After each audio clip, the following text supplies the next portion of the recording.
na araw ng linggo ngayon. So, kuha tayo ng kinilaw na dilis. Kinilaw na dilis mga kaidol. Isang simplehang mabilisan lang.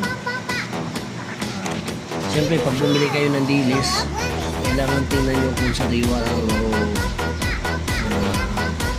yung dilis para hindi siya madulog.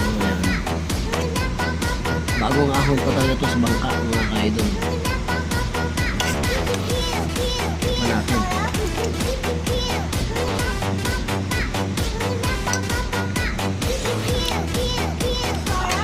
Okay na. Right na.